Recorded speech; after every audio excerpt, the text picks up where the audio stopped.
Ребята, добрый день и доброй ночи. Надеюсь, что соскучились очень. Сегодня рубрика зимняя. То есть у нас приходит холода, зима.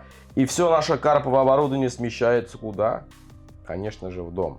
Чтобы мы все перебрали, посмотрели, провели ревизию. Ну, естественно, любой карпятник старается сохранить свое оборудование. Поэтому мы все заносим в дом. Первое, что нужно убирать с холода, это катушки, это сигнализаторы все, значит, у нас электронные приборы.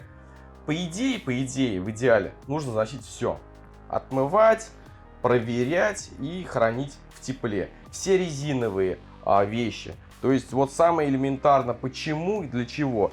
Забродники. Вот они, резиновые, обычные, дешевые наши российские забродники. Им уже 6 лет.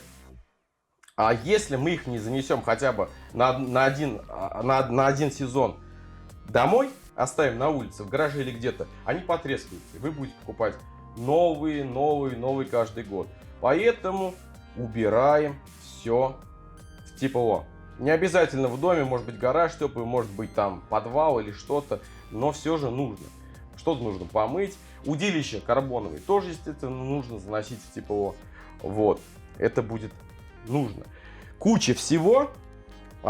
Значит, карпишинг от А до Я для начинающих. Честный обзор всего оборудования. Будем делиться, где купить, как выгодно купить, что-то нужное, что-то ненужное.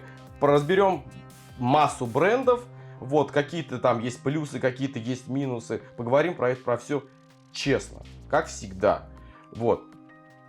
Первое, значит, с чего начинаем, это со своего здоровья. Ребята, берегите себя, одевайте маску. Вот. Ну, это все так, а наше здоровье для нас всегда, и здоровье наших близких на первом месте. И приступаем. Вот, например, вы решили заниматься современной ловлей карпа. Что это такое? Это значит определенные удилища специальные, оснастки специальные, дальний заброс. Не все это понятно, все в куче. Мы постепенно про все разжеванно будем говорить. Первое, что нужно, чем отличается современная ловля карпа от обычного. Значит, в современной используются специализированные удилища для ловли карпа. Бывают они разных длин, ролик у меня есть, где я подробно рассказываю. Но основы, принципы я сейчас буду рассказывать. Это удилище в основном длиной либо 12 футов, либо 13. Это значит 3,90 и 3,60. Для чего эта длина нужна? Мало информации, мало кто рассказывает. Вот. Чем длиннее у нас удилище, тем дальше вы забросите. По идее, но это в любом случае работает. Но опять же нужно знать, как подобрать себе удилище. Есть 13-футовый, есть 12-футовый. Вроде бы и 13-футовым вы забросите дальше. Но если у вас рост меньше метр 80, метр 78 или сколько-то, вам будет некомфортно им работать. С чем это связано? Вот это вот расстояние, это хват. Вот. Бывает хват большой, бывает узкий, но у 13-футового хват всегда идет шире, больше, у 12 меньше. Во время заброса правильного, вот, у нас здесь проходит, можно вот замерить так, то есть здесь 13-футовый с коротким хватом. Если рост небольшой, 12-футовый для вас будет лучше, потому что оно будет вам комфортнее забрасывать. Ну, чуть-чуть дистанцию может быть меньше, вы сможете достичь. Но комфорт, наверное, это прежде всего, это правильно, то есть, как бы вы ни хотели использовать 12-футовый, если у вас невысокий рост, небольшой рост, это будет неправильно. Вот. По поводу строя удилищ, какие удилища? Удилища бюджетные, китайские Мифин, Кайда, недорогие, в районе до 4000 рублей, бывает 2000, 3000, 1500. Они не сильно отличаются, они будут мягкие, мягкого строя. То есть они будут прогибаться, вот болтаться. Это вот жесткое, И тестовая кривая. Тестовая кривая, это значит, идет у нас 3,5 УБ, 4,5 УБ. Что такое? Значит, нужно умножить на граммы. И получаем, если 3,5 УБ, это удилище, которое может работать с грузами 100-110 грамм. Ну, до 120 грамм. Есть удилища более мощные. Это с тестовой кривой 4,5 УБ. Они предназначены для дальних забросов, то есть тяжелых грузов, и ими можно кормить, то есть использовать ракету. Вот. Это азы, основа, то, что нужно знать. И вот вы придете в магазин, бац, там куча всего, что купить. Тут за 20 тысяч, тут за 1000, за 5. Вот. Элементарно должны знать, подбираете по росту себе длину удилища, это значит 12 футов или 13. 10-футовые идут для удовольствия с небольшим тестом, то есть груз там до 100 грамм идет. Вот. Они нужны, ну, для ближних дистанций. В карфишинге мы обычно используем такие мощные дальнобойные удилища, чтобы попытаться поймать того самого кракена, который живет далеко и редко приплывает к нам сюда, к берегу. Вот. И купите мягкое удилище, например, самое дешевое. Приезжаете, все собрали, а забросить не можете. Оно у вас прогибается. Тут нужно подбирать вес груза. То есть, если вы максимально большой ставите груз, тест 3,5, вы ставите груз 130 грамм, при забросе оно у вас превращается в дугу и проваливается, вы не можете бросить. Ставите груз 80 грамм, при забросе оно у вас не прогибается, то есть оно прямое, вот так вот. Вы тоже не можете бросить. С грузом нужно играться, и под каждое удилище идет определенный груз. Не думайте то, что если вы поставили груз 120 грамм или 130 или 140 грамм, оно вас кинет. Оно хорошо, если там провалится, просто вот так в дугу согнется и плюнет. Если он проваливаться у вас будут у начинающих из-за этого происходят отхлесты, отстрелы. То есть начинающий приезжает и не понимает. Во время заброса, особенно в ветер, у него происходит, он сильно хочет закинуть далеко, напрягается, бас кидает, и тут, короче, выстрел такой, у нас груз улетает. Либо груз, либо ракета. С чем это связано? Что это за проблема? Это проблема, когда у нас удилище проваливается, оно в конце выпрямляется, а с катушки вылетает, получается, кусок лески, который так вот прям, и она одевается на кольцо. И как раз вот на этом кольце она застревает. Хорошо, если она не оторвет вам кольцо, и вы не испортите удилище. Вот. Это нюанс. Это вы удилище, скорее всего, перегрузили. Это вот ошибка, это самое-самое-самое первое. Вот. Как... Ё-моё, ты сняла вот этот вот момент? Бывает и такое. Вот, кстати, тоже нюансы, буду говорить про все. Удилища карповые, которые идут сегмента свыше там 5000 рублей, делать, как сейчас произошло, нельзя. Нельзя стучать. Это, кстати, тоже никто не говорит, это секрет. Вот не стучать, не бить, не перевозить желательно в чехлах, потому что они выполнены из карбона. Карбон имеет такое свойство, если на нем будет засечка, вот вы стукнули, ударили или что-то, во время силового заброса он выстреливает, его как сварка отрезает. Это нужно знать. Даже самый дешевый, ну вот совсем дешевое удилище, вот такой вот Zemix, им можно по голове, наверное, постучать и кидать, и вообще офигенное, обалденное удилище. Я тоже снимал, также есть обзор. Этим удилищем можно как кормить рыбу, так ловить и маркериться. Вопрос идет следующий. Значит, удилище вы купили, там такое-сякое. Вы приезжаете, забрасываете, у вас не клюет. А почему у меня не клюет? Во-первых, вы забросили не знаете куда. Во-вторых, вы там даже не кормили. Значит, что нужно? Следующий этап. Это нужно мощное силовое удилище с тестом 4,5 ЛБ, чтобы кормить рыбу. То есть, это ракета берется. Вот, для ракетных. Ракета есть такая. Это у нас идет мидик. Про них мы поговорим отдельно. Это кормить. Прежде чем кормить, нужно определить, куда закинуть. хотя бы приблизительно, ну вот как, зачем? Нужно купить маркер.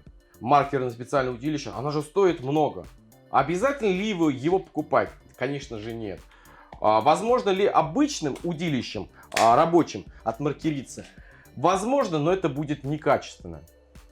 Просто каким же можно удилищем отмаркериться? То есть покупаем сподовое удилище 4,5 ЛБ. На катушке обязательно должен установлен быть плетня. Леской вы никогда не промаркеритесь и никогда не поймете, потому что леска будет вытягиваться, вы ничего не почувствуете. Ставите на сподовое удилище груз маркерный, мы тоже про них поговорим. Не используйте поплавок, потому что вы там считаете, для вас будет все тяжело, это просто самое начало. Забрасывайте и протягивайте, и вы можете почувствовать элементарно, где жесткое, где мягкое, где ракушка. Вот это вы можете определить. И потом,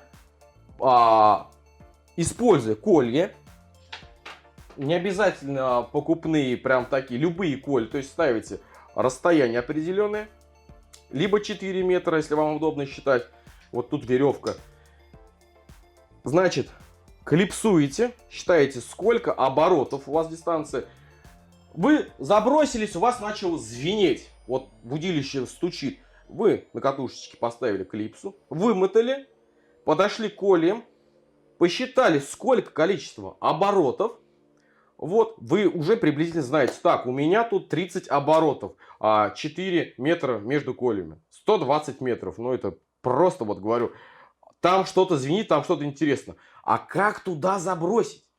Как попасть туда оснасткой? Я поделюсь с вами своими ошибками и расскажу, как, вот что.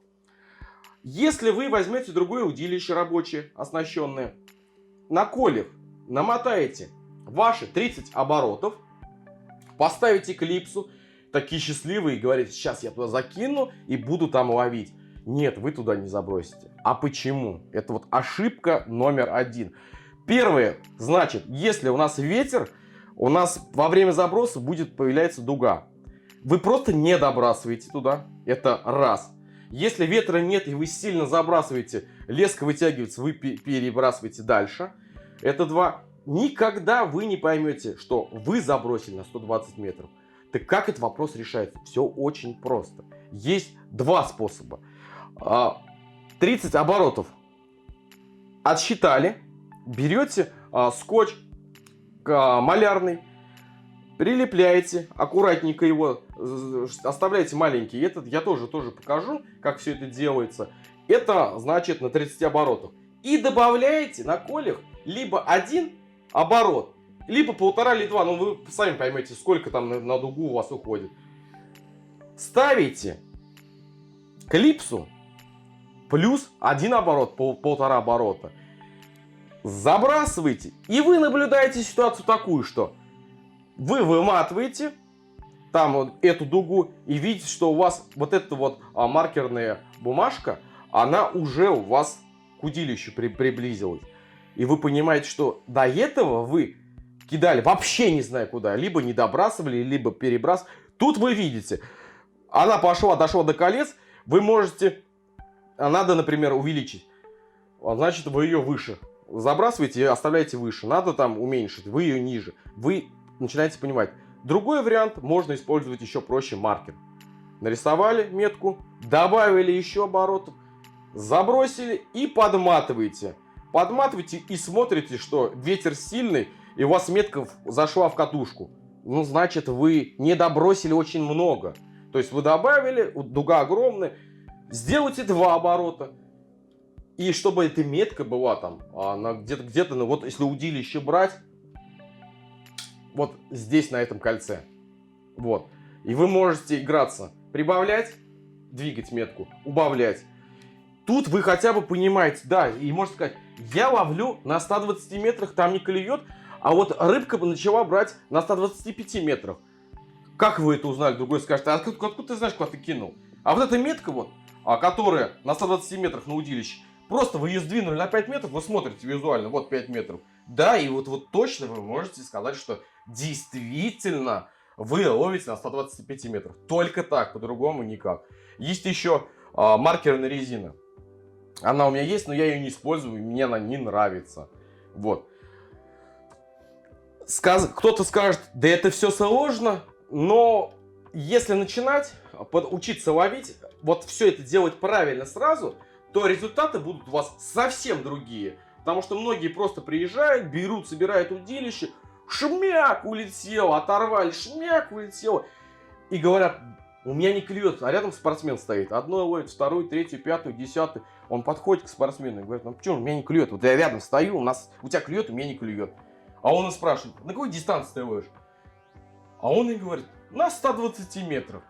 Эти 120 метров могут и 100 метров, и 110, и также могут 130 метров. Он не может сказать, если он там, даже если он клипсу поставил на коле, многие там без этого, без колев, без клипсы, без меток. В принципе, сам карфишинг, он по сути, не будет существовать. Тут весь смысл, то, что вот это сочетание всего правильная работа, то есть когда вы научитесь все правильно составлять, у вас будут успехи, все лучше, лучше, лучше. Нашли точку, отмаркерились, вот, элементарным путем я сказал, что грузиком, вот, не надо по полового оборота там считать, это слишком для вас будет много информации лишней. Нащупали жесткое дно, ракушку, клипсу ставите, посчитали по оборотам, вот, берете другое удилище, посчитали там эти 30 оборотов, сделали метку себе, меточку, добавили еще оборотик, забросили, подматываете, и метка подходит к вашим кольцам. Все, вы уже 100% знаете, что у вас на 120 метрах лежит. Следующий этап, нужно правильно связать монтаж. У вас там пики, были вопросы по поводу пиков. Вот у меня есть пики. Что такое пики? Пики. Первое, это неправильный монтаж. То есть рыба подходит, пытается захватить вашу насадку и выплевывает. Много подводных съемок есть, когда неправильный монтаж. Вот эти пики. Это первое. А второе, когда уже вы выбрали неправильную точку ловли. Вы ловите на 80 метрах, а рыба проходит на 60, на 5. И она просто упирается в леску вашу.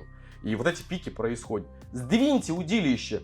То есть поставьте 80, 60, 50 и 40. И у вас сработает на 40. И вы поймете, вот вы пропускали рыбу. Вот эти пики, вот вы пропустили. Это ошибка.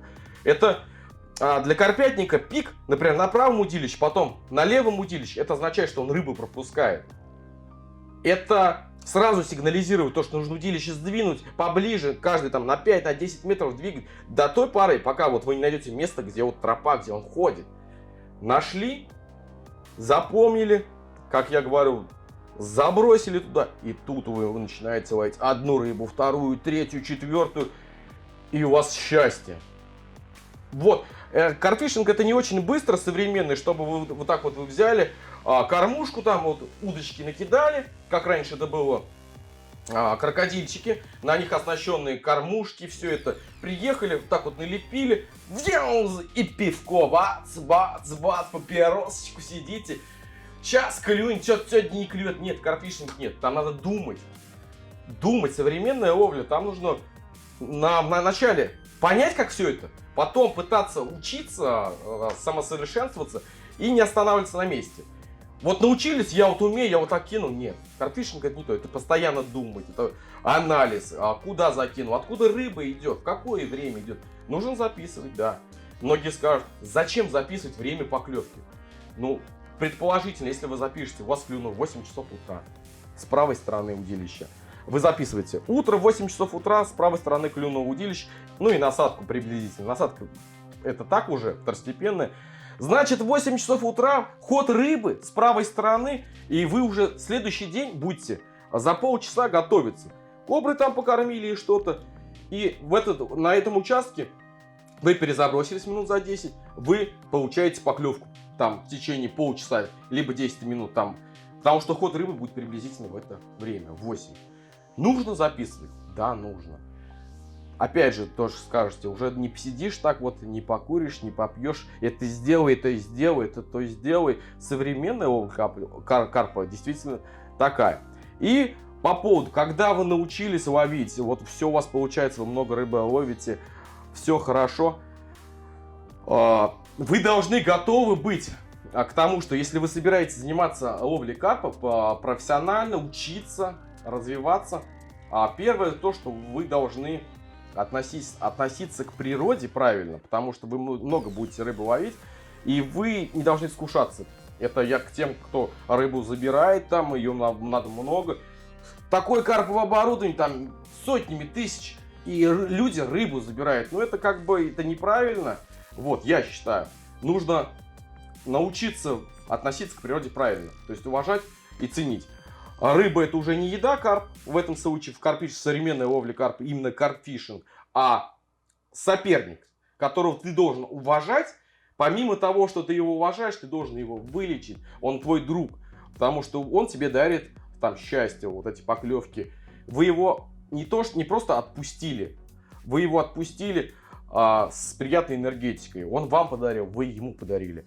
Вот это вот счастье. Кто отпускает, они знают. Когда ты вот берешь его, аккуратненько несешь, губу ему обработал, чтобы все было хорошо. Отпускаешь, и ты получаешь удовольствие. Он уплывает с брюхом набитым еды. Довольный. Ну, рано, конечно. По поводу раны. Если монтаж правильный и засечка за нижнюю губу, то рыбу вы не травмируете сильно. Она не чувствует. Губа атрофированная. То есть боли он так, по идее, не чувствует. Вот если вы ловите его за боковую, за верхнюю, вот рыбе больно. Поэтому многие замечали, когда тянут там, крючок зацепился сбоку, где-то рыба бойкая, ей больно. Если классический карповый монтаж, засечка за нижнюю губу, по центру, рыбе вы боль не представляете. Она чувствует, что ее просто тянет кто-то, более спокойно все это происходит. Вот, поговорили, и значит, что нужно? Вот удилище есть, ссылка вот здесь будет, как выбрать там детально все. Катушка с большой шпулей для ловли карпа. Для чего большая шпуля? Чем больше шпуля, тем больше у нас вылет лески идет. Но опять же, на удилищах должно быть кольцо. Первое, вот это вот большое. Если оно кольцо будет маленькое, то вот это, когда слетает леска, оно просто обнимает его и отрывает. Здесь вот 35-е, то есть у карповых идет от 50 до 35, но это нормально. То есть это большие кольца, это огромные. Чем больше шпуля, тем дальше вы забросите. Да, действительно, так и есть. Но тут еще должна быть граница между весом катушки. Шпуля большая хорошо, но бывает совсем дешевые катушки, огромные, там они просто 2-3 килограмма. И это очень тяжело. Выбирайте средний вариант между самой... Ну, есть с большой шпулей катушки легкие, но они дорогие, это уже для спортсменов. А спортсмены, они уже знают, им не надо говорить там, вот тот. По фирмам скажу, что Daiwa и Shimano, из которых самые выдающиеся катушки, Fox. По моему опыту, Daiwa, вот поделитесь тоже, Daiwa это самый качественный. И это вот недорогая катушка, это Wingcast, есть еще дешевле. Ей 5 лет, честно, я ее не смазывал. Она работает, она живет и вообще просто обалденно. Недорогие катушки. Что касается Shimano, с виду красивые, но качество намного хуже. Это вот лично я. Также поделитесь, написать, использовали ультегры. И тут немножко я расскажу. Мечта идиота сбылась. А это какая? Когда вот мы все хотим идеальные вот катушки, идеальная то. Идеальная катушка для меня, в понимании, это Бася. Это значит от Дайвы. Красивая такая, брутальная. Половила я на соревнованиях, у напарника были. Сама катушка красивая, все замечательно, работает просто бомба. Но выматывает 80 сантиметров. Вот так вот стоишь. Не докинул там 130-140 метров, стоишь, крутишь, надоедает, честно. А если вот с Баси вопрос закрыл. Если с катушек вот мечты, это Shimano Techno, такие же, только вымотка меньше. Вот. По поводу катушек. Вот. Делитесь ссылками или где сейчас можно выгодно приобрести удилище. Но удилище, я думаю, наверное, все-таки желательно покупать в магазинах наших российских, за границей. Если покупаете за границей, может быть, на Алиэкспресс какие-то удилища есть, как делитесь. Вот. По поводу катушек. Катушки можно было зимой всегда покупать с Англии. То есть намного дешевле. Сейчас там проблемы с пошлиной, там, как это называется, 200 евро или сколько. Вы напишите, каким образом сейчас приобретаются катушки за границей, где более выгодно. Знаю, что можно на Карпере покупать, люди есть, кто вот заказывает, у них цены такие доступные. Зимой, естественно, пора скидок, 20-30%, кто-то больше. В магазинах обычных тоже можно катушки купить. Вот. Интересно, я думаю, что людям будет полезно. Делитесь, напишите, кто где покупал. Может быть, какие-то там кайды, может быть, какие-то интересные катушки. Я рассказываю про то, что у меня есть. Фоксовские катушки тоже живые у меня, но это несравнимо между Дайвой и Шимано. Это самый простой, что ни на есть. Нормальная рабочая лошадка, но я их не могу сравнить. То есть в катушках, в мире катушек есть только Дайва и Шимано. Все остальное как бы сбоку. Вот. Немножко передохнем и продолжим.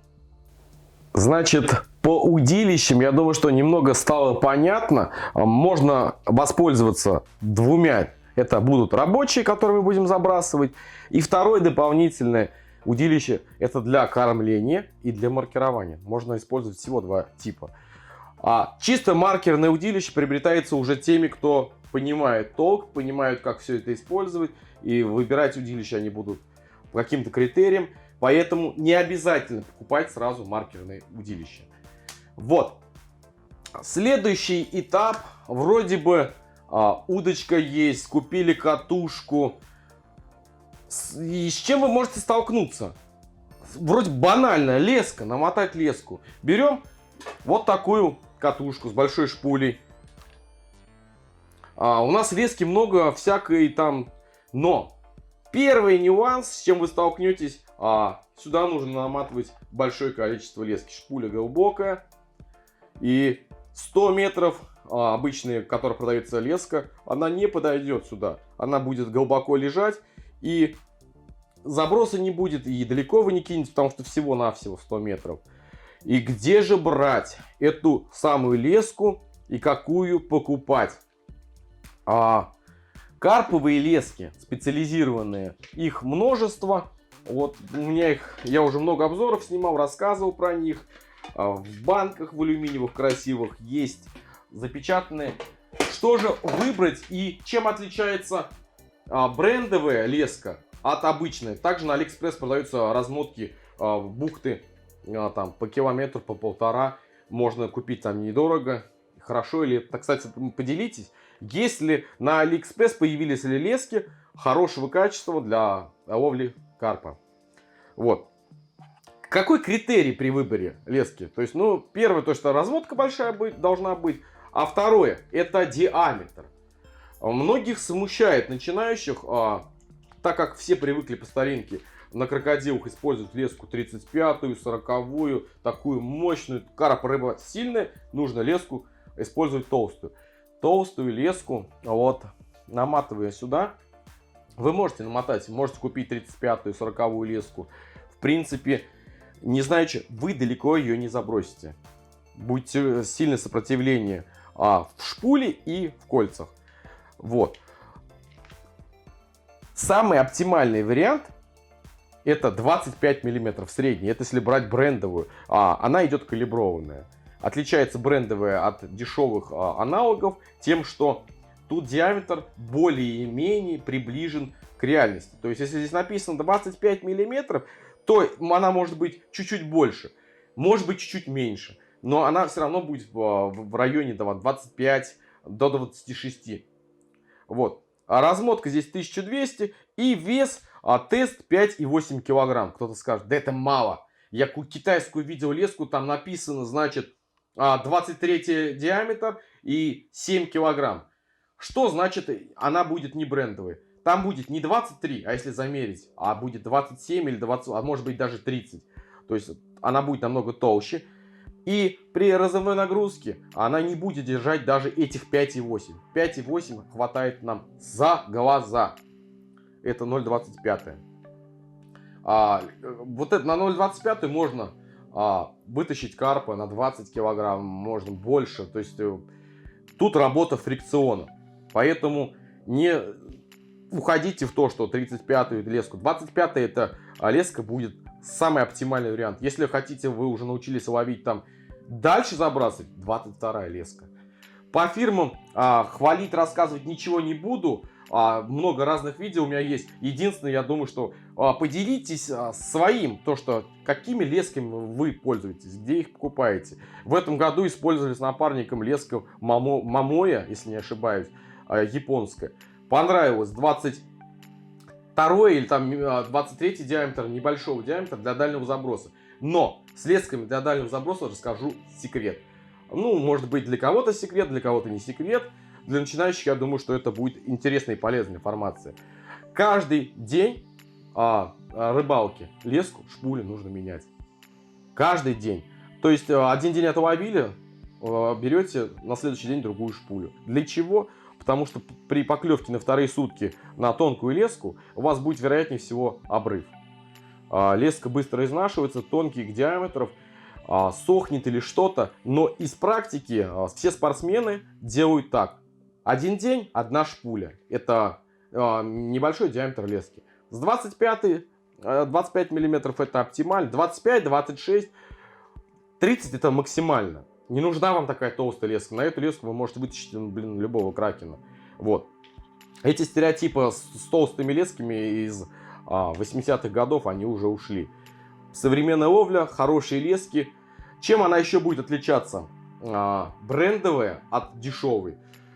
Растяжимостью и памятью. То есть, как всегда делали тест. Вот ногтем вот так проводим, а она минимум у нее памяти. У дешевой лески она закрутится вся, значит, в спираль. И при забросе, когда вы будете забрасывать, она также у вас произойдет захлест по кольцу и отстрел. Это вот. Делитесь, какую леску, может быть, лески с Китая какие-то появились. Я не пользовался. Множество перепробую в своей практике. Оптимальный вариант для начинающих это леска Climax Z-Sport, не цветная, Браун. Это самая долговечная леска, по моему мнению, то, что множество я и перепробовал. В последнее время использую много мимикрию. Это не дешевая леска. Есть у нее свои минусы, жестковата она. По мне, средний вариант Climax. То есть, делитесь, каким вы пользуетесь. Может быть, существуют лески недорогие. Мамой леска мне понравилась. С тонким диаметром, значит так. Следующее, без чего вы не сможете все правильно сделать, если вы купили правильную леску, все удилище в сборе, привязывайте оснастку, петля в петлю, забрасывайте. У вас два варианта. Отстрел будет сразу, или у вас будет еще раз отстрел. Другого варианта не дано. То есть леска 25, при силовом забросе любая разорвется. Может быть, там какой-то трос там, или что-то. Что нужно сделать, чтобы забросить? Использование шок-лидера. То есть вот эта нагрузка от вашего грузила должна... Вот шок-лидер это плетенка, то есть самым простым выбираете плетенку с диаметром. Диаметр как подбирается? Средний оптимальный диаметр это где-то, наверное, я использую от 16 до 20. Свыше больше не вижу смысла. Критерий какой? Должна быть максимально прочная, абразивоустойчивая. То есть самая простая, там, вот такая фирма мне понравилась. Здесь, значит, 20 ЛБ, 9,1 кг, 0,16. Чем тоньше шок-лидер у вас будет, тем дальше вы совершите заброс. И еще один момент. Почему мы выбираем диаметр? Если мы возьмем плетню 35-40 и к основной леске привяжем, там, леска основная 25, и привязываем плетню диаметром выше, там, 30-25, то у нас образуется огромный большой узел, который будет стучать по кольцам, и у вас опять появится отхлесты, либо кольцо оторвете. Вот в этом нюанс, то что чем тоньше шок-лидер и мощнее, тем дальше летит. Но опять же, использование напальчника. Тонкий шок-лидер режешь напальчники на раз-два. И нужно напальчик покупать кожаный, самый настоящий, но я про это поговорю чуть позже. Самый идеальный для меня и для многих спортсменов это шок-лидер Vipouch от Berkley. от 14 миллиметров до 16 хватает. На сподовом 16 он даже не рвется и замечательно работает. Самый тонкий, самый гладкий, минимальный узел. Вот. Это идеально. Также, говорю, любую плетню, мощную, хорошую, вот я использовал в этом году вот такую. Без этого никак. То есть я объяснил, к чему это приведет. Ну и следующий этап. Много ли вот этих сумок? Все это нужно ли сразу, если вы начинаете? Для чего они все эти нужны? Будет 3 рубрики. Первая рубрика будет это основные вещи. Вот то, что без чего мы не сможем. Анализ я проводил на рыбалках. Я наблюдал за рыбаками, за любителями. Те, кто начинают увлекаться ловлей современной карпа. Что они с собой привозят. Какие замены, какие альтернативы каким-то дорогим брендовым вещам. Чем они пользуются. Что это нужно, что не нужно. Про все и это детально буду рассказывать. Значит, у меня для выезда, для карпового существует 2 основных сумки. И что в них должно быть. По сумкам сразу скажу. Нужны ли сумки начинающему карпятнику? И брендовые, не брендовые. Сумки нужны. Выбрать можете любые. Разница будет в чем? Специализированная карповая сумка, которая предназначена для этого, имеет больше карманов. То есть это первое удобство. Не то, что это прям там качество, первое удобство. Это карманы будут, все у вас распределено не в куче. В отличие от спортивных, некоторые ездят с спортивными сумками, там все это завалено. Это тоже вариант живой. Вот. Отличие в том, что здесь много карманов. Вот можем наблюдать. Здесь у нас лежит одно, здесь другое. То есть ночью нам понадобился фонарик, вы знаете, что у вас сверху лежит. Нужны весы, они у нас и здесь лежат. Вы открываете. А в спортивной сумке вы как в женскую сумку попадаете. Вот тут, и через год, опа, через год, у меня, оказывается, фонарик еще один есть. Вот это разница. По поводу качества. Карповые сумки в основном они идут влагонепроницаемые, то есть закрыли замки, и если у нас вода, там дождик идет, внутренние наши составляющие, они будут сухие. Существует множество брендов, дорогих. Сколько я езжу на соревнования и наблюдал, для меня интересно было, есть ли у кого там нейшевская, фоксовская сумка, которая стоит в 2, в 3, в 4 раза дороже, чем сумки вот эти. Здесь Акватик и Акубинс. И сколько я не ходил, есть вон ESP, сколько я не ходил, я везде видел Акватик, я везде видел Акубинс.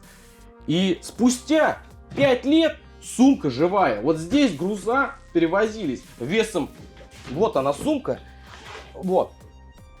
Только в одной сумке с грузами вес килограмм 3-4, бывало даже 5.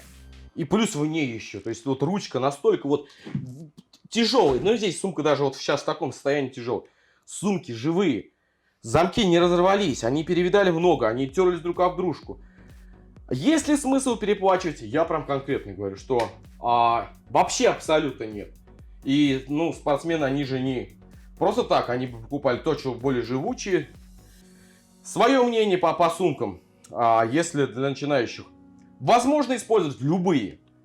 Эти более удобные, влагу не пропускают. И купили, и забыли. Акватик, Акубинс, не реклама.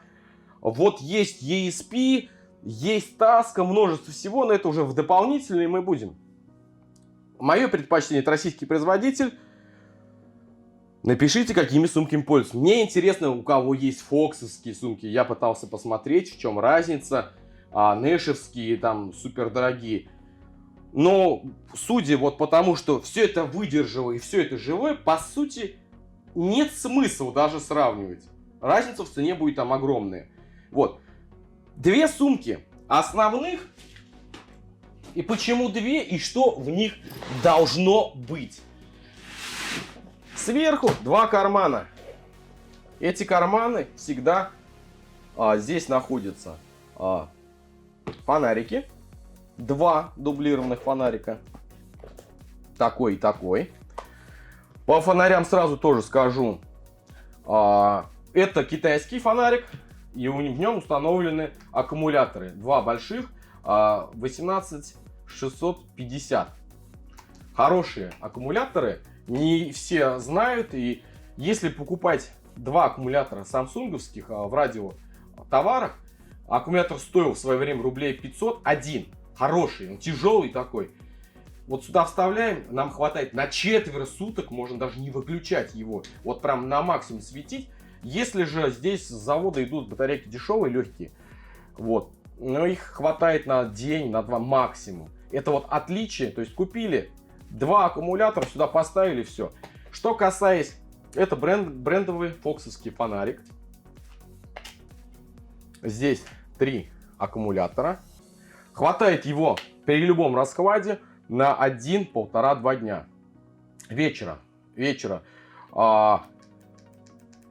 Батарейки быстро замерзают, когда ночью прохладно становится. И это как запасной вариант, вот именно касаясь вот таких фонарей.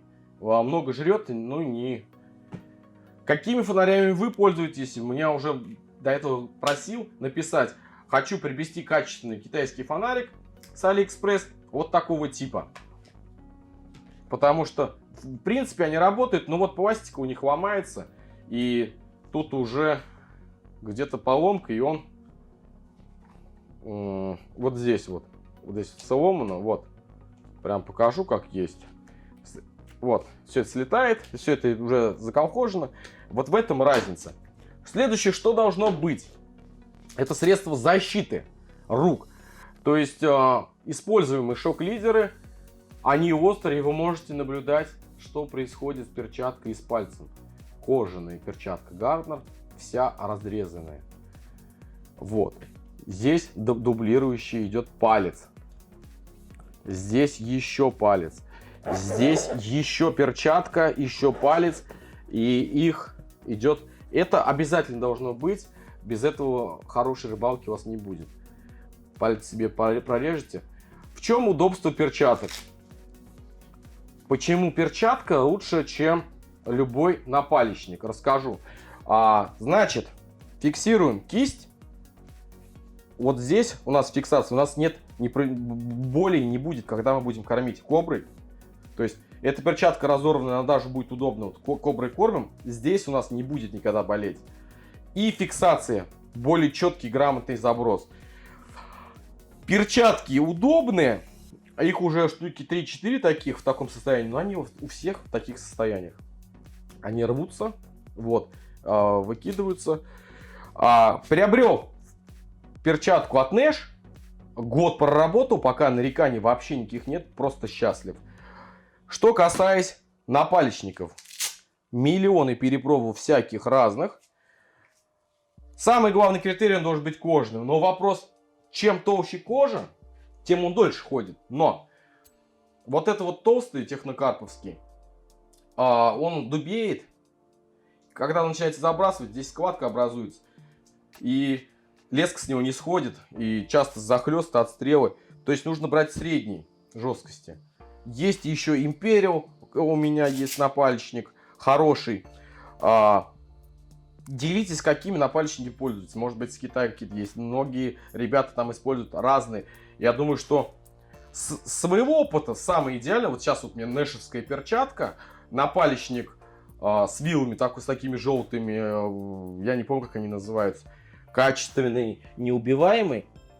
Это то, что нужно купить один раз, хороший, и не тратить на деньги. Вот Корда. У меня их было очень много. Неопреновый. Даже неопреном заклеивал.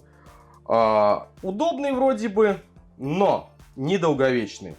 По поводу фоксовских пальцев, это одноразовые. Это тоже буду считать одноразовым. Все, что кожаные, их хватает надолго, но нужно смотреть, чтобы кожа была помягче, поудобнее. Самое идеальное для начинающих это перчатка. Вот нэшевская в данный момент самая такая.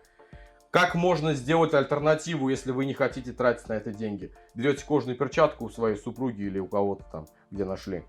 Хорошую кожаную. Отрезаете палец. Я много раз видел, спортсмены используют, и очень даже хорошо. И все, приехали, забросили, и пальцы у вас на месте, и все. Вроде бы думаем, почему мы не забросились, почему мы рыбу не ловим, почему мы говорим про шок-лидеры, про на это. Вот. Это нужно, это необходимо. Что у нас еще здесь в верхних карманах сразу лежит? Это лежат вот такие безмены на пружине, советские, самые обычные. Для чего они нужны? Есть электронные весы. И очень часто происходит то, что они у нас садятся. Батарейки, когда ночью холодно, любые весы замерзают. Ну, то есть аккумулятор замерзает, и они выключаются. Эти вам всегда будут работать, служить. То есть дублируем. Средства для обработки ран карпов сейчас уже производителей появилось больше. Если раньше был Кристен и Гарднер, стоимость была очень высокая. И лайфхак. Вот это средство от Кристена, когда мы поранились на рыбалке, если мы обработаем свою рану, сами себе, не карпу, то очень быстро заживает. Хороший антисептик не только для рыбы, и для человека. Вот. Сейчас выпускают Leon Baits, если не ошибаюсь, более доступные варианты. Но антисептик должен быть для рыбы прежде всего, потом уже для себя использовать. Это смазываем леску. Кто-то использует, кто как защищает свою леску. То есть намотали мы леску на шпулю, леску, плетенку. Я обычно капаю свою новую леску вот такими средствами. Средство Кристен пшикал было, но это очень дорого. Помогает ли? Помогает. Вот такое средство отличное, но помогает для заброса. Леска лучше сходит с шпули, она более долговечная становится. Кто-то использует просто силикон какой-то. Если есть опыт, поделитесь, как можно заменить на более дешевый. Все это, это денег стоит больших. Я не считаю, что для начинающих вот это вот прям нужно. Но я показываю, что у меня в сумке есть. Это сумка, что я считаю вещи первой необходимости. Ну, естественно, tackle-бокс. Большой tackle-бокс, в котором есть все. Фоксовский. Про него я уже неоднократно говорил. Удобный, хороший, единственный нюанс — кнопки. Вы не будете его открывать очень часто, потому что эти кнопки вылетают. То есть вот если не нажать кнопку и просто вот сдвинуть, кнопка вылетает, и этот замок больше не закрывается. И происходит, что вот так вот крышка просто вы несете, у вас вываливается тысячи, миллионы мелочей, и вы почти всю свою рыбалку выковыриваете эти свои мелочи из травы. А у tackle-бокса должна крышка быть либо на магнитах. Сейчас хорошие tackle-боксы выпускают Ridge Monkey. Также китайцы много выпускают разных. Ну, из опыта вот у меня большой, в нем все умещается. Делюсь, как всегда говорю честно. Все удобно, вот в таком большом все у меня умещается, все замечательно. Но это должно быть ювелирно открывать. Ну, не очень удобно. Но без tackle-бокса делитесь, какими вы пользуетесь tackle-боксами. Может быть, есть вообще вот альтернатива вот этому. Вот такие банки. Здесь находится пена от Fox. Если это неразумно покупать банку, тут будет штук 50, а то и меньше этих пен. Просто сами банки очень хорошие. Вот здесь нарезана сейчас в данный момент гарднерская пена на половинке. Здесь ее очень много. Банки герметичные, мощные. И только из-за банок покупать. Пену невыгодно покупать. Также здесь вот прям оснастки, готовые монтажи. То есть устали мы, 3 дня, 2 дня отрыбачили. Я снимаю, прям сюда все покидал. Крышку вот так закрыл. Вот, все, здесь вот эти банки я использую для этих целей. Здесь у нас весь инструмент. Это маркер, про который я говорил для меток. Вот такой вот маркер, кому интересно. Мне посоветовали его в свое время, сказали, поищи у фидеристов. Ножнички. По поводу бренда кордовские ножнички. Затупились очень быстро, резали не очень хорошо. При том, что я не резал ими ни литкор, ничего. Использовал по назначению. Всегда использовал двое ножниц. какими ножницами лучше пользоваться, чтобы купили там как щипцы или что-то. Вот мне интересно сейчас думаю выбирать. Это инструмент для протяжки Climax. Обзор на него есть. Удобный, когда мы приезжаем, у нас там 5-6 удилищ нужно протянуть. Все очень быстро, действительно могу советовать. Хорошая вещь. Неоправданных денег стоит, но вещь хорошая. По поводу клей Гарнера уже, наверное, 5-й или 6-й.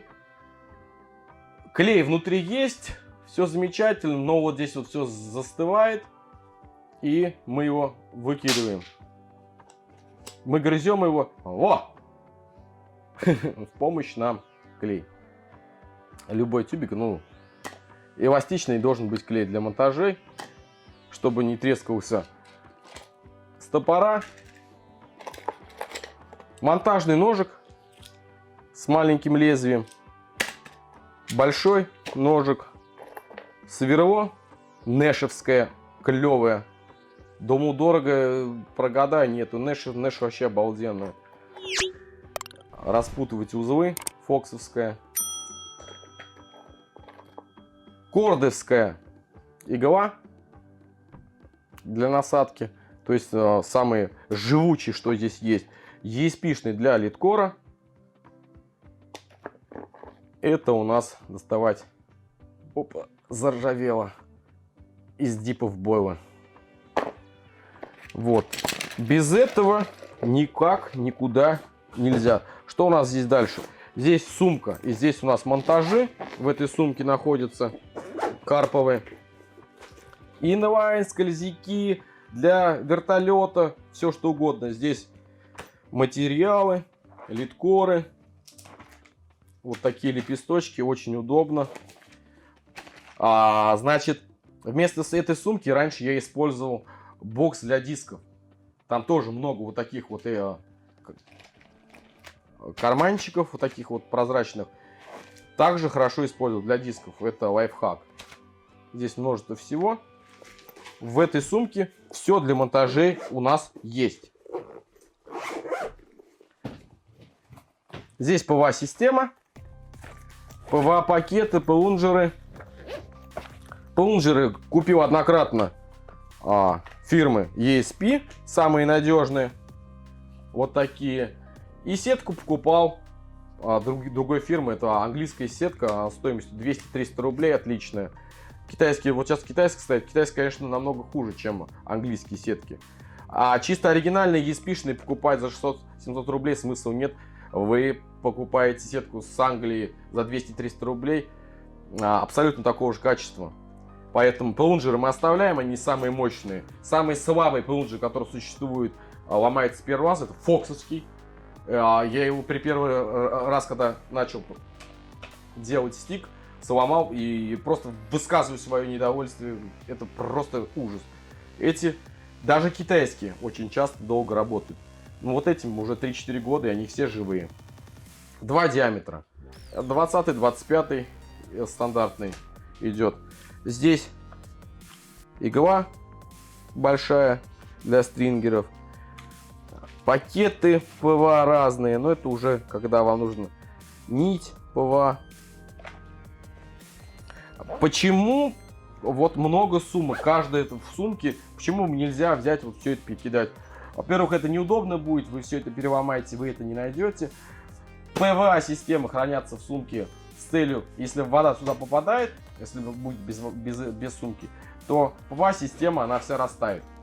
Она обязательно должна быть находиться в сумках. В данный момент у нас Акубинс. Вот такая маленькая сумка для грузов. Здесь будет в районе 15-20 грузов. Для маркера оснастки 2 штуки. Почему? Это не основные груза. Основные в большой сумке идут. То есть с этой сумкой ее можно взять. И в ней все есть. Шпули идут вот таких вот тубусах или как, или сумках. Ведь можно наблюдать, что здесь вот проложено губками. Почему шпули я начал перевозить в таких тубусах? Раньше, когда брал вот 2, 3, 4 шпули, они вот лежат в сумке вот так вот. Они бьются друг об дружку, и вот здесь появляются засечки. При забросе это режет леску. Поэтому к этому относиться нужно очень бережно, чтобы никаких повреждений на шпуле не было. Все у нас проложено мягкими этими, перевозим. Можно использовать все, что любые эти, прокладывать поролоном или чем-то, а шпули никогда не должны биться друг об дружку. Здесь 2 идет. Естественно, отдельная поводочница от ESP очень хорошая.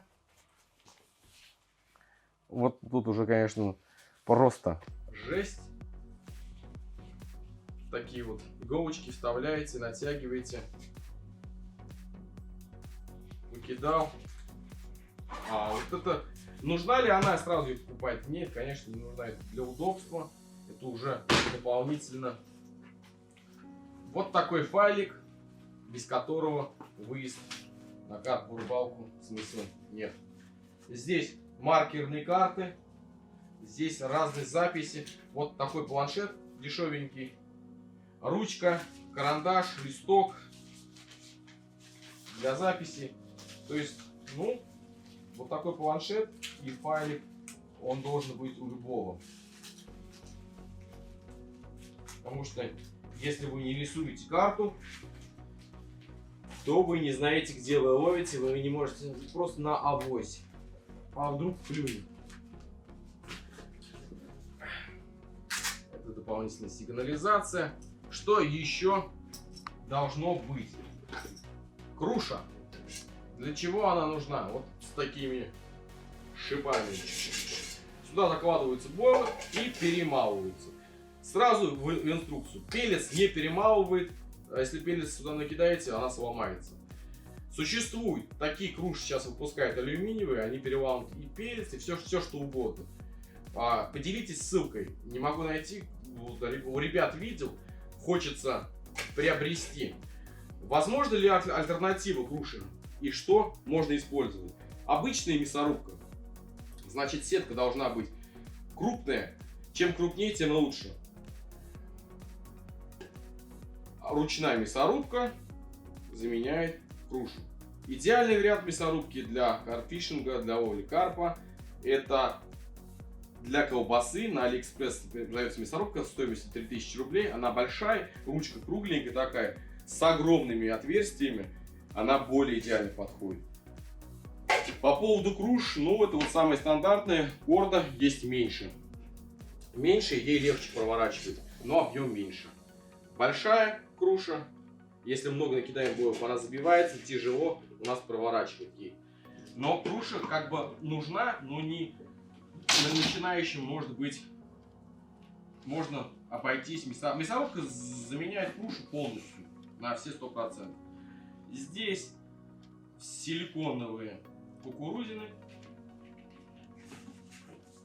Ничего тут такого нету. Следующий, что нужно бы приобрести, это монтажный стол. Столов бывает множество. Вот в данный момент я уже снимал обзор на него.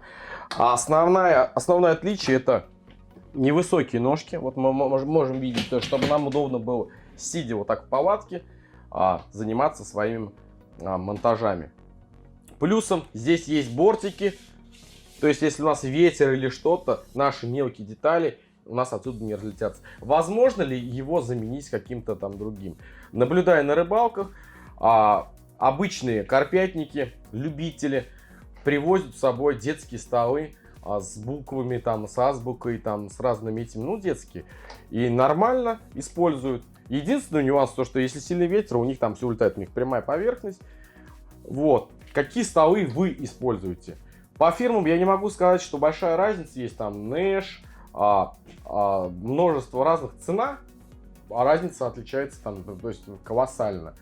Они бывают от 2000 там, до 15, а может быть даже и больше.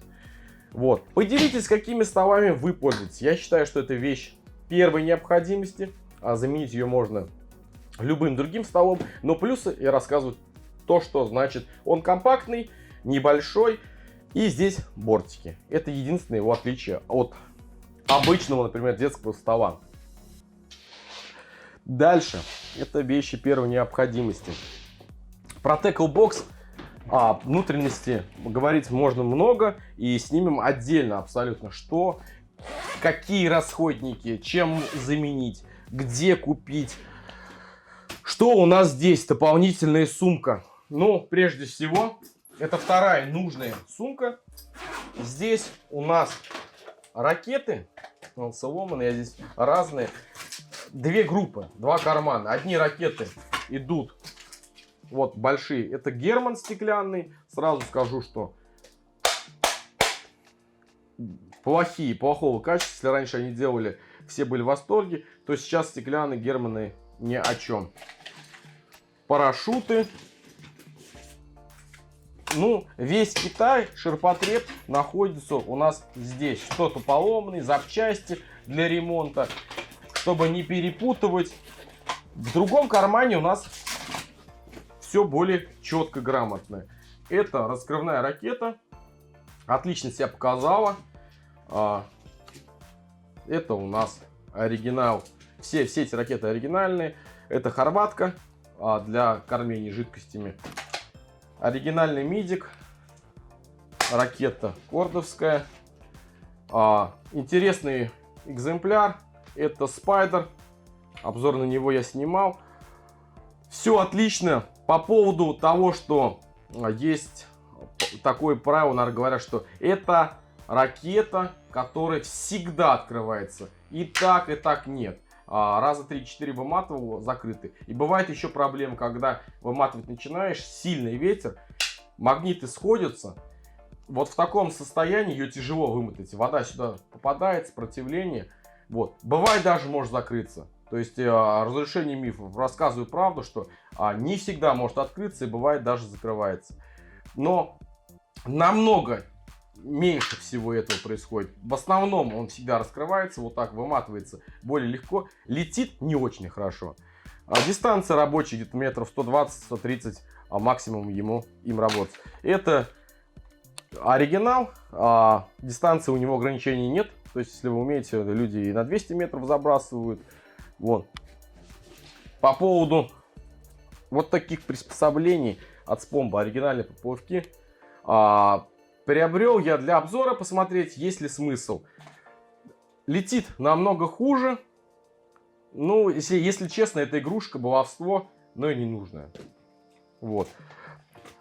По поводу, есть ли смысл покупать оригинальную ракету или купить китайскую. По поводу мидика, можно сейчас есть намного качественнее товары, чем раньше были китайские. Вот такие ракеты. Но их нужно выбирать. Не всегда они на AliExpress есть. И бывает написано закрытая ссылка. То есть вы не видите, что это ракета. Поэтому, ребята, кто заказывает хорошего качества, поделитесь. Я думаю, что всем будет полезно. Ничем не хуже будет, чем оригинал. Единственный плюс будет то, что он будет стоить намного дешевле. И доработка. Доработка китайского до идеального. Я обязательно сниму видео. То есть там дополнительные доработочки. И ракета, которая стоит 150-200 рублей, превращается почти в оригинал. Ничем не хуже. Стоимостью свыше 1000 рублей. Что у нас здесь? Аптечка должна быть обязательно. В аптечке у карпятника должно быть обезболивающее от отравления. И обязательно мазь Бепантен, если вы обгорели. Мазь для загара, крем. Вот. Ну и аптечка нужна обязательно. Перекись водорода. Здесь какие-то бойлы для стиков. Пелец. Бойлы. Вот еще из обязательного вот такой вот у нас идет тубус для поплавков, для маркерных. Здесь леска как-то попала. Куча разных. Есть практически все. Множество. ESP-шный хороший, небольшой. Значит, двухунцовый, 2,2,5 для недальних дистанций. всплывает плохо. Вот этот универсальный, подходит для любых условий, большой. Сонар Маркет. Вот. Цена неоправданно высокая. Деревянный из базальта, как говорят, под корды летит дальше всех, но когда далеко он улетает, всплывает хуже, чем ESP-шный. Вот. И видно его тоже хуже. То есть получается шило на мыло. Самый идеальный вариант ДНР, морковка. Летит хорошо, видно тоже хорошо, всплывает отлично. Нэшевский не использовал пластмассовый. Кто использовал, ребята, отпишитесь. Вот. Почему я их перевожу в тубусе? Даже самый недорогой маркерный поплавок стоит все-таки каких-то денег. Не каких-то, а все-таки нормальных. И оперение, если вы их будете перевозить в общей массе, оно будет гнуться, ломаться, и лететь он будет хуже. Со временем он выйдет из строя. Поэтому я думаю, что наличие вот такого бокса либо сами можете сделать, либо оно обязательное. Здесь средства гигиены — это зубная щетка, мыло, гель для душа тоже должен быть. Здесь сумка с дипами, сумка с насадочными бойлами. Как я уже и говорил, что я не буду больше покупать тысячи разных, смысла в этом не вижу. Уже из года в год я понял, что покупаем там 2-3 цвета поп-апов и насадочные. Все, мне сумки этой хватает. И, кстати, нюанс, почему желательно использовать сумку термо для насадочных боев, для всего для этого. Из примера. Приезжаете на рыбалку, открываете, вот, или у вас пластиковый контейнер, и у вас поп-апы там лежат на солнце. Если солнце попадет на банку, то здесь появляется конденсат. Когда она высохнет, они превратятся в дубину. То есть за одну рыбалку вы испортите все свои поп-апы. Вот. Поэтому термосумка, никакого солнца. И ваши бойлы насадочные могут пролежать и год, и даже больше. Но желательно каждый год обновлять. Что еще из необходимого должно быть? Это топор. Вот такой туристический топор, закрытый, забить колья, порубить ветки или там что-то нам мешается. Также немаловажно, но это я уже дополнительно, это походный душ. В жару 40-градусную, если вы находитесь на 3-дневной сессии, 4-дневной, не помоетесь, вы просто с ума сойдете. Душ походный нужен. Это уже дополнительно. Это у нас лопата, которая туристическая. Она, в принципе, не всегда нужна, но бывает, когда ливень или что-то нужно обкопать, она пригождается. Видите, она разбирается, компактно все. Это дополнительное, ну, я думаю, что лопата не помешает в машине вообще просто. Вы выезжаете, забуксовали или что-то, лопата всегда нужна. Тем более, бинокль. Это уже больше для спортсменов. Наблюдать за выходами рыбы, как рыбаки рыбачат, где, что, какие результаты. Нужен бинокль, но для начинающих это под вопросом. Вот 2 сумки, если я их беру, в принципе, я могу с ними выехать на рыбалку. Там и бойлы есть, там все собрать, все, что нужно. Это минимум необходимости для начинающего. Думаю, что, наверное, предостаточно очень много информации. Вот это минимальный набор. И еще сразу, что это мы все собрали, но мы забыли, на что мы будем ставить свои удилища. Это может быть ротпот, но это не бюджетный вариант. А самый простой бюджетный вариант — это у нас вот любые колья, которые можете приобрести, и сигнализаторы. Накручиваем сигнализатор, устанавливаю, и в принципе вам этого будет достаточно. Не обязательно покупать ротпот. Ротпот будет занимать много места в машине. Это опять же дополнительные траты. Вот. Для начинающих достаточно будет кольев. Сигнализаторы, естественно, приобретаем. По поводу сигнализаторов масса, множество на рынке. Но из дешевых, что мне понравилось, это сигнаторы на AliExpress появляются Monster 2 есть. Много положительных отзывов. Из минусов люди покупают их 2 комплекта. Очень часто после дождя начинает глючить. Либо там один сигнатор они просто берут с другого комплекта, заменяют. И все. Стоимость во время распродажи невысокая, там от 2000 до 5. Они покупают 2 комплекта и ездят 3-4-5 лет используют. Это нормально. Я рассказываю, в чем нюанс, почему дешевые, временами хуже, чем дорогие. Первое отличие это то, что энергопотребление. Недорогие сигнализаторы всегда будут потреблять много наших батареек. То есть либо там крона стоит, либо просто батарейки пальчиковые. Вот. И приезжая на рыбалку, вы должны с собой еще мешок, сумку с аккумуляторами, с батарейками привозить. В случае с дорогими сигнализаторами, не бюджетными, там все. Вот у меня Фалазар, но это уже не для любителей, может быть, скажу так. А заряжается от солнца, там аккумулятор не подводили никогда, не заряжал. Да заряжал бывало несколько раз, но чтобы я приехал на рыбалку и они у меня сели, такого не было никогда. Это просто для меня бесценно. Были китайские у меня сигнализаторы и возил я с собой аккумулятор. И очень часто было, что ночью пейджер у меня садился.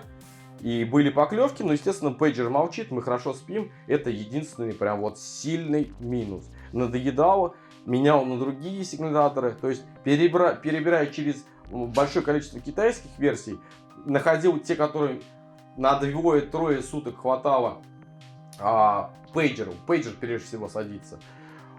Брал там, например, были Касадака сигнализаторы. Там пейджера хватало, то есть там 3 батарейки хватало на 1,5-2 дня. Если ночью холодно, за сутки он вырубался. Фалазаровский хватает пейджера на 3-4 суток 100% одной батарейки мизинчиковой. Вот это вот нюанс. Поделитесь, какими вы пользуетесь сигнализаторами. Вот, я думаю, что это будет полезно. Напишите, где их покупаете. Вот, потому что, я делюсь. И вы, ребята, тоже делитесь. Я думаю, что информации для первого видео предостаточно. Скоро будет второе и вещи. Значит, это первой необходимости вещи. То есть без этого мы никак не можем начинать какие-то альтернативы. Я говорю, то есть замены. Также можно сказать, чем вы пользуетесь. И будет во втором видео дополнительные вещи. Что именно? То есть вот здесь масса всего дополнительных. Я в первое видео не ставил ни палатки, потому что без палаток можно ездить, и многие выезжают без палаток. Я их в дополнительное, во второе. Вот. Поговорим о стуле. То есть, стул тоже в первый отнесем. Значит, что? Есть карповый специализированный стул. Вот он, низкий. Он регулируется, можно выше, ниже. Для чего? Он маленький для того, чтобы вот подмонтажный столик, чтобы было удобно. Здесь нету подлокотников, чтобы можно было вставать быстро. И он в основном идет матерчатый. На улице его оставлять нельзя. Если он промок, то вы его не высушите на рыбалке. Это его минус. Поэтому для начинающих, в принципе, он вообще не нужен. Обычный туристический стул, сетчатый, из синтетики. Вот такого плана. Не обязательно прям именно, чтобы он был вот такой. Любой. Как же он?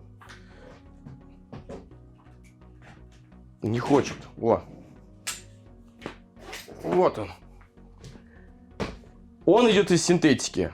Оставляем на улице, в дождь, в любую погоду, протерли тряпочкой, и ничего им не будет. Его можно использовать всегда, везде, в любое место. Универсальный. Его, как вот для начала, возможно, вам комфортно здесь. Вот. Я думаю, что хватит. В следующем видео мы поговорим про мебель, про дополнительные удобства. Какие-то, много нюансов обсудим, потому что куча всего, но не все нужно обязательно это покупать, бежать, покупать. Поэтому я думаю, чтобы видео стало полезным для вас. Пишите, делитесь своим мнением, кому-то это поможет, ребята. И Продолжение следует.